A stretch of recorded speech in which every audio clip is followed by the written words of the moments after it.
Na tunamshukuru pia Mungu kwa neema ya pekee na ya ajabu ya kutuamsha kwa ajili ya ibada. Mbarikiwe nyinyi watu 39 ambao tayari mmefika kwa ajili ya ibada ya leo, na wale mliotangulia kwa huduma mbalimbali, mbarikiwe sana. Asubuhi ya leo tunaendelea na somo letu linalosema fursa mlangoni, na fungu letu likiwa ni Mwanzo 1 aya ya kwanza. Kitabu cha ukoo wa Yesu, mwana wa Daudi, mwana wa Ibrahim. Tuombe. Baba yetu na Mungu wetu ishie milele, asante kwa kuwa unatupenda. Tunapoamka asubuhi ya leo kusikia neno lako, tusaidie kulielewa katika jina la Kristo Yesu, amina. Tulishaanza hili somo na tumefikia mahali jana tukamuona Mathayo anavyohangaika ili Yesu Kristo aweze kufika katika nyumba yake. Na Yesu anapofika kwenye nyumba ya Mathayo, basi tuliona kwamba watoza ushuru wengi, Biblia inasema wengi, waliketi chakulani wakala na kuzungumza na Yesu katika nyumba ya Mathayo. Hawa ni watu waliokuwa wametengwa na kanisa, wametengwa na masinagogi, wametengwa na mikusanyiko ya waitwao watakatifu. Lakini Yesu anapofika duniani, anaenda kuishi, kuketi, kula nao na kuzungumza nao. Huyu ndiye Mungu, Mungu mwenye akili tofauti kabisa na za wanadamu. Kile sisi tunachukia, Mungu anakipenda. Kipi hicho? Sisi tuwachukia wadhambi, lakini Mungu anawapenda wadhambi. Asubuhi ya leo ninaomba tuje Mathayo 1 mstari wa 5.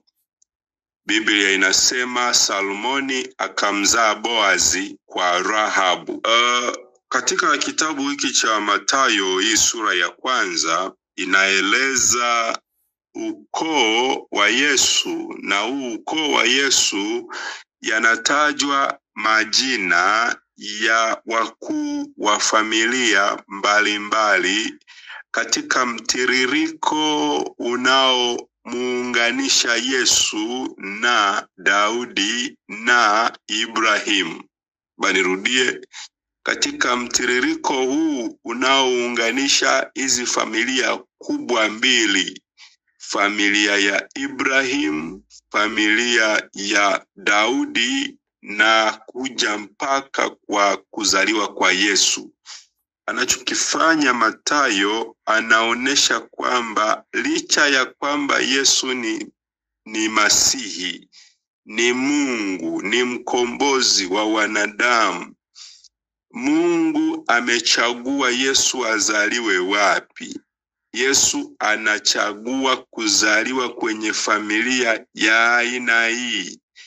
Familia ya aina hii, aina gani? Wanatajwa watu hapa ambao kwa kweli walikuwa hawakustahili kutajwa, lakini sifa za wao kutajwa zinaendana na namna walivyotumia fursa ya wokovu mlangoni kwao. Nisikize vizuri, sifa ya hawa watu kutajwa sio usafi wao wa maisha, ila wanatajwa kwa sababu ya namna walivyotumia fursa iliyofika mlangoni kwao. Na mstari wa 5 wa Mathayo 1 anatajwa mama yake na Boazi. Mama yake na Boazi anaitwa Rahabu. Unapomfuatilia huyu Rahabu ni nani? Rahabu kwa kweli hakustahili kutajwa kwenye ukoo wa Yesu, kwa sababu Rahabu ni mkahaba. Rahabu alibeba sifa ya ukahaba. Alijiuza, aliuza mwili wake, alifanya biashara ya ngono katika kuta za Yeriko. Alikuwa ni mdangaji, nitumie lugha ya leo. Alikuwa mdangaji ambaye aliuza mwili wake ili apate kuendelea kuishi. Huyu Rahabu alikuwa binti mdogo, alikuwa hajaolewa, ni binti. Naongea na wewe binti unayenisikiliza kwenye chumba hiki, ambaye unapitia maisha haya ya kijinga, ya kifedhuli, ya kipumbavu, maisha ya kulala na kila mwanamume.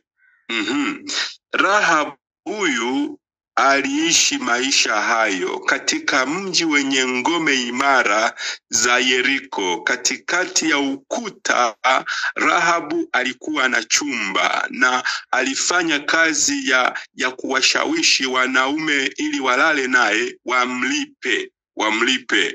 Na Rahabu huyu alikuwa kwa kweli katika vilindi vya dhambi, alikuwa kwa kweli katika vilindi vya upotofu. Kwa nini Mathayo anamtaja Rahabu kwenye ukoo wa Yesu? Naomba nirudie tena. Mathayo mwenyewe alikuwa ni mdhambi ambaye alitumia fursa ya Yesu kupita mlangoni mwa kazi yake, akamwambia nifuate.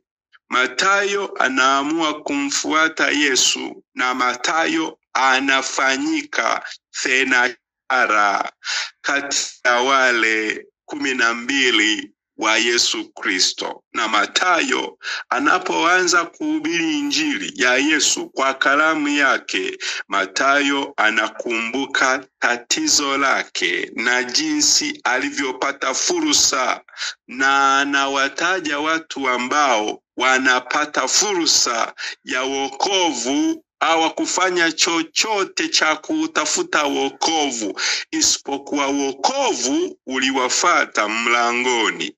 Naomba nikwambie mpendwa, hakuna chochote unafanya ili upate wokovu. Naomba nisikize vizuri. Hakuna chochote unafanya ili upate wokovu. Kuwahi kwako kanisani hakukupatii wokovu. Kurudisha zaka na sadaka hakukupatii wokovu. Kufanya mambo mbalimbali makubwa kanisani kwako hakukupatii wokovu.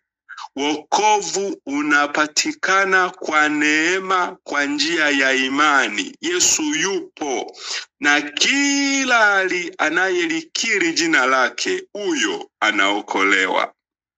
Rahabu siku moja akiwa kwenye mlango wake kama kawaida akitafuta namna ya kushawishi wateja siku hiyo, wakaja wateja wa tofauti kabisa. Anapowatazama anaona wanakuja wanaume wawili ambao wamevaa tofauti, ambao wanatembea tofauti, ambao wanazungumza tofauti. Alipowatazama akaona si hawajavaa kama Wakanaani, hawatembei kama Wakanaani, hawazungumzi kama Wakanaani. Alipowatazama, maana malaya anaweza akakutazama akaelewa kwamba una hela. Malaya akikutazama ataelewa kwamba wewe unashawishika au ushawishiki. Alipowatazama kwa saikolojia ya kidangaji, akagundua kwamba hawa watu wako kwa misheni maalum, hawa ni watu wa Mungu. Anachokifanya Rahabu, alipowatazama ndipo akagundua hawa ni Waebrania. Na alipowaona kwamba hawa ni Waebrania, Rahabu akawakaribisha. Sikia anavyosema Rahabu. Wokovu umefika mlangoni kwake. Akaona hii ni fursa, iko mlangoni mwangu, ngoja niitumie hii fursa. Yoshua 2:9. Mimi najua Bwana amewapa nchi hii. Amen.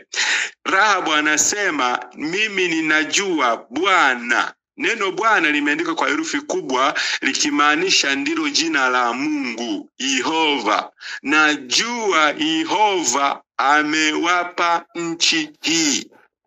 Rahabu binti wa Kikanaani akamtofautisha Mungu wa Waebrania na miungu ya Kanaani. akamuita Mungu wa Waebrania kwa jina lake, hakuchanganya majina. Alikuwa mdangaji lakini kichwa chake kilikuwa very smart. Alikuwa anafanya dhambi lakini kichwa chake kiko very smart. Anaweza kutofautisha kati ya Mungu na miungu. Anaweza kutofautisha kati ya ibada ya kweli na ibada za uongo, licha ya kwamba maisha yake ni ya kikahaba. Niongee na wewe kidogo asubuhi ya leo mpendwa, uliyejitaabisha ukaamka kuja kwa ibada.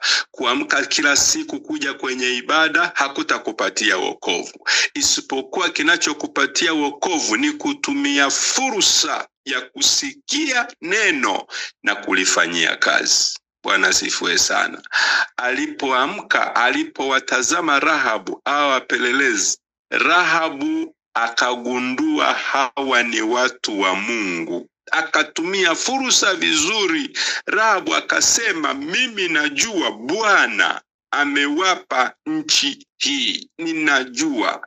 Mpendwa, unajua kwamba wokovu Mungu ametupatia tayari. Kwa kifo cha Yesu msalabani, wokovu ni fursa ya kila mmoja. Unajua kabisa kwamba kwa kifo cha Yesu msalabani dhambi zako zimesamehewa. Kwa nini usitumie hiyo fursa? Kwa nini usikubali kutumia hii fursa ya kifo cha Yesu msalabani, kumkiri na kumpokea na kukubali awe wako daima? Kubali Yesu, kubali kafara yake, pokea hii fursa. Rahabu anatumia fursa iliyokuja mlangoni mwake. Haitumii kwa matumizi yake ya mwili ili apate hela, anaitumia kuokoa roho yake.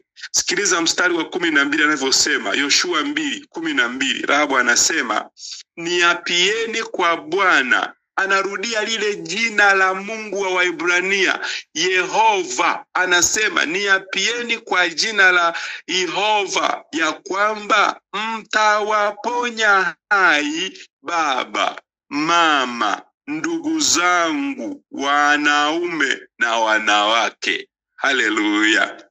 Rahabu anaikumbuka familia. Rahabu anajua Waebrania wanakuja, na hapa sisi hatuwezi kusimama mbele zao, maana wanaye Mungu aitwaye Bwana. Wanaye Mungu aitwaye Bwana, muumbaji na mkombozi, mmiliki huyu Rahabu, kwamba anahukumu, na kwa kweli Yeriko utahukumiwa, watu wake wataangamizwa. Lakini ukiwa submissive, ukanyenyekea, unapata rehema. Atakurehemu huyo Mungu. Sio kama miungu yetu ya Wakaanani, inaadhibu wala haina rehema, lakini Mungu wa Waebrania ana rehema. Ngoja nikwambie mpendwa, asubuhi ya leo, Rahabu anatumia fursa. Kwa nini Mathayo anamtaja Rahabu? Wakati utamaduni wa Waebrania ukuruhusiwa kutaja jina la mwanamke katika listi ya watakatifu, anachokionyesha Mathayo ni kwamba Yesu amekuja duniani kwa ajili ya watu wote. Chukua hiyo pointi na kusaidia asubuhi ya leo. Yesu amekuja duniani kwa ajili ya watu wote. Usimcheke mtu, usimdharau mtu, usije hata siku moja ukawaza kwamba yule kahaba hataokolewa, yule mlevi hataokolewa, yule mchawi hataokolewa. Usije ukawaza, kwa sababu wokovu umekuja kwa ajili ya watu wote. Licha ya kwamba nyinyi Waebrania, nyinyi watakatifu, ninyi Mafarisayo, hamuwezi kutaja majina ya wanawake tena wenye matatizo makubwa ya kitabia kama hawa, lakini mimi nitamtaja Rahabu, kwa sababu Rahabu ametumia fursa, na alipoitumia fursa, unaona fursa yake inaenda mpaka kwenye familia. Anataja baba, mama, ndugu zangu, wanaume na wanawake. Naomba mniapie leo kwamba mtawaweka hai mkija kuvamia nchi hii. Na anapewa ahadi, na walipokuja kuvamia, Rahabu na nyumba yake wakaokolewa. Na wanapookolewa wanajiunga na taifa la Mungu, wanakuwa sehemu ya familia ya Mungu. Na kijana anaitwa Salmoni ndipo akamuoa Rahabu, na Rahabu akamzaa Boazi.